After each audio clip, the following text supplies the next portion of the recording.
গারোরা নিজেরাই মদ তৈরি করে। গারোদের সংস্কৃতি ও জীবনধারায় পানীয়ের ভূমিকা অত্যন্ত গুরুত্বপূর্ণ।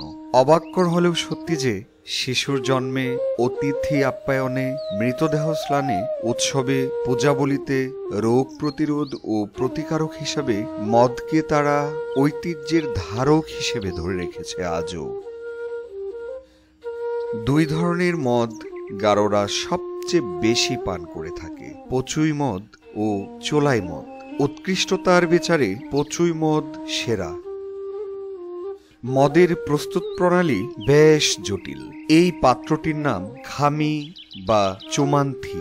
বাহারি লতাগুল্ম ও বৃক্ষপল্লব সংগ্রহ করা হচ্ছে উপকরণ হিসেবে।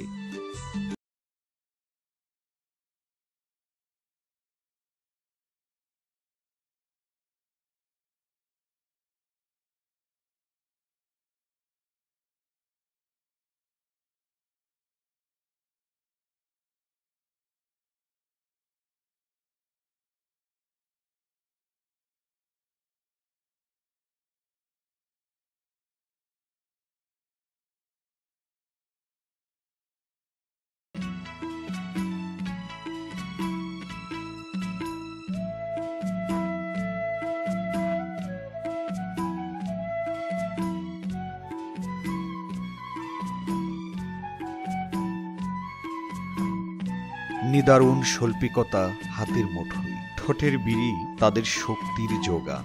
চুমান্থিতে ঢেলে রাখা হলো মণ্ড। ভালো করে কলাপাতা দিয়ে মুখটি আটকিয়ে বেঁধে রাখা হচ্ছে আপন মনে। এটি গাজন প্রক্রিয়ায় পচন ধরে হয়ে যাবে তরল পানীয়, গারো স্থানীয় ভাষায় যাকে বলে চুবিচ্চি। চুমান্থি উন্মোচনের আগেই মেনে নেওয়া হয় সকল আরাধনা, কারণ এটি পবিত্র পানীয়। তাদের ধর্ম বিশ্বাস মতে চুবিচ্চি পান স্বর্গীয় কোনো অনুভূতির খেলা। অতঃপর খাওয়ার উপযোগী হয়ে গেল কাঙ্ক্ষিত সেই পানীয় চুবিচ্চি। ব্যাপক আগ্রহ আর চাঞ্চল্যের মধ্য দিয়ে পান করা হয় নিজেদের হাতের তৈরি চুবিচ্চি। গান, কথামালা আর ঠাট্টার মধ্য দিয়ে নানান উৎসব উদ্দীপনায় পান করা হয়